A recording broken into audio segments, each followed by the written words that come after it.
Welcome to Tamil வீரியல் 10ஆம் வகுப்பு lesson 14. இந்த லெசன்ல நம்ம அடுத்து பார்க்கக்கூடிய டாபிக் இதய துடிப்பு பரவல்.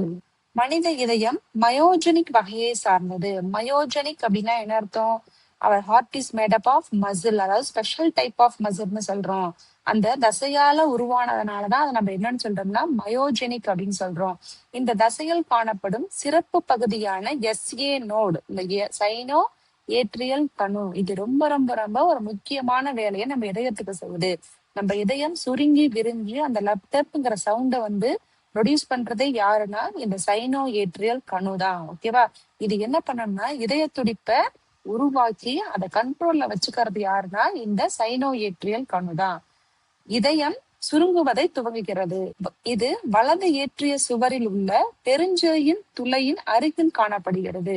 இது எங்க இருக்கும்னா மேல அந்த வலது ஏற்றியம் சொல்றோம்ல, அந்த ஏற்றியத்தோட சுவர்ல இருக்கும். அந்த சுப்பீரியர் வெனைக்கா பெரிய குழாய்களோட ரத்தத்துக்கு மேல இருக்கும் மேல் பெருஞ்சிறை, அதுக்கு மிக மிக அருகில இருக்கு அப்படின்னு சொல்றாங்க. எஸ்ஏ கணுவானது மேற்புறம் அகன்றும், மேல் பக்கம் பெருசா இருக்கு, கீழ்ப்பக்கம் குறுகியும் காணப்படுகிறது. இது மெல்லிய தசை நாரிழைகளால், அதாவது புர்கிஞ்சி ஃபைபர்ஸ் சொல்லுவாங்க, அதால ஆனது. எஸ்ஏ கணுவானது இதயத்தின் பேஸ் மேக்கராக செயல்படுகிறது. அதாவது நம்ம இதயம் எப்படி இருக்குன்னா ஒரு மின் ஆற்றல் நிலையம் மாதிரி செயல்படுது. ஓகேவா? அங்க அந்த எலக்ட்ரிக் கரண்ட்ங்கிறது எங்க ப்ரொடியூஸ் ஆகுது? நம்மளுடைய இதயத்துல ப்ரொடியூஸ் ஆகுது. மத்த எந்தவித தூண்டுதல் இல்லாம, நரம்புகளோட தூண்டுதல் உதவிலாம் இல்லாம நம்ம இதயத்தோட மசிலே என்ன பண்ணுதுன்னா அந்த மின்சாரத்தை உற்பத்தி செஞ்சு இதயம் ஃபுல்லா ஸ்ப்ரெட் பண்ணுது. ஏனெனில் இது இதய துடிப்புகளுக்கான மின் தூண்டலை தோற்றுவித்து இதய தசைகளின் சுருக்கத்தை தூண்டுகிறது. சைனோ ஏற்றியல் கணுவிலிருந்து அந்த ஃபர்ஸ்ட் பார்த்தோம்னா அந்த எஸ்ஏ நோட்ல வரக்கூடிய அந்த மின் தூண்டல்கள் மேல அந்த வலது ஏற்றியம் இடது ஏற்றியம் இருக்கும் இல்லையா, அங்கதான் ஃபர்ஸ்ட் ஸ்ப்ரெட் ஆகும். அங்கேருந்து ஸ்ப்ரெட் ஆயிட்டு ஆரிக்கிளையும் வென்ட்ரிகளையும் பிரிக்கிற ஒரு சுவர் இருக்கும்ல, செப்டம், அந்த செப்டம் வழியா கீழிறங்கி கீழே உள்ள வென்ட்ரிகளுக்கு அந்த மின் தூண்டல்கள் பரவ ஆரம்பிக்கும். சைனோ ஏற்றியல் கணுவிலிருந்து தூண்டல்கள் அலைகளாக பரவி வலது மற்றும் இடது ஏற்றிய சுவர்களை சுருங்க செய்வதன் மூலம் மேல சுருங்கிடுச்சு. அப்பனா அடுத்தது ரத்தம் எங்க வரும்? கீழே உள்ள வென்ட்ரிகிள்ஸ்க்கு வரும். ஓகேவா? எது வழியா வருது பாருங்க, அந்த 6 கிலோ வென்ட்ரிகுலா திறப்பின் வழியாக ஆரிக்கிள்ஸையும் வென்ட்ரிகிள்ஸையும் பிரிக்கக்கூடிய அந்த செப்டம், அங்கதான் ஈரிதழ் வாழ்வு மூவிதழ் வாழ்வு எல்லாம் இருக்கு. அது வழியா ரத்தம் கீழே உந்தி தள்ளப்படுகிறது. இப்ப அந்த எஸ்ஏ கணுவில இருந்து அந்த மின் தூண்டல்கள் அடுத்தது எங்க வருதுன்னா ஏவி கணுவுக்கு வருது.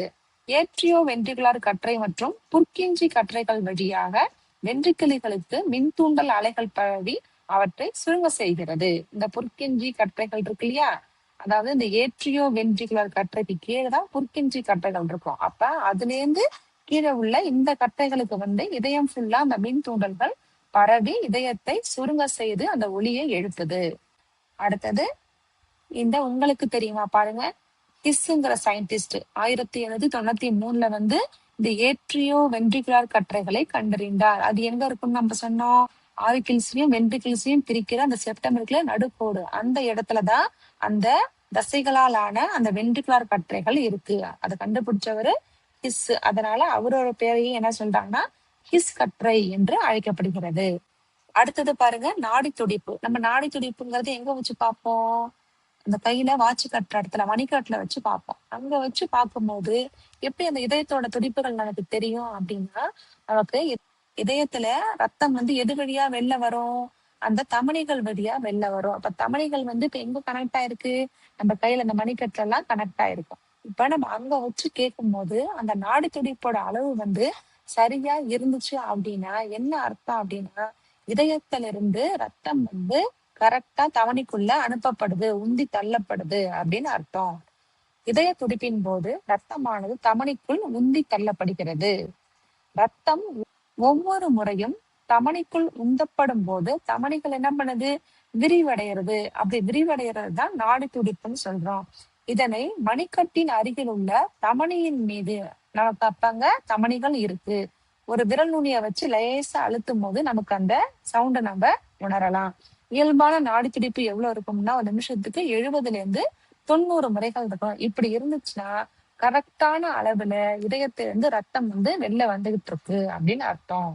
அடுத்தது இதய சுழற்சி, அதாவது கார்டியாக் சைக்கிள் அப்படின்னு சொல்லுவாங்க. ஒரு முறை இதயம் சுருங்கி விரியணும், அதாவது ரத்தம் உள்ள போயிட்டு வெளில வரணும், அந்த லப் டப்ங்கிற சவுண்டு கேட்கணும். அதுதான் என்ன சொல்லுவோம்னா இதய சுழற்சி அப்படின்னு சொல்லுவோம்.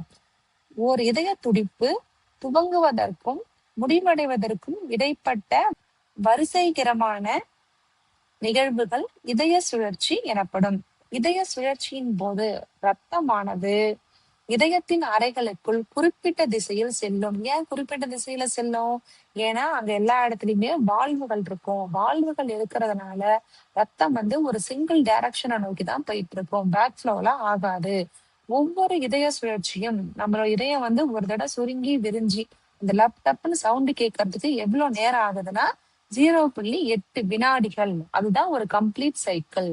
அப்ப அதுல கீழ்கண்ட என்னென்ன நிகழ்வுகள் இருக்குன்னு பாருங்க. ஃபர்ஸ்ட் பாத்தீங்கன்னா ஏட்ரியல் சிஸ்டோல். ஏட்ரியம்ங்கிறது எங்க இருக்கும்? இதயத்துக்கு மேல உள்ள 2 அறைகள் தான் ஏட்ரியம். ஓகேவா? சிஸ்டோல் அப்படின்னா சுருக்கம்.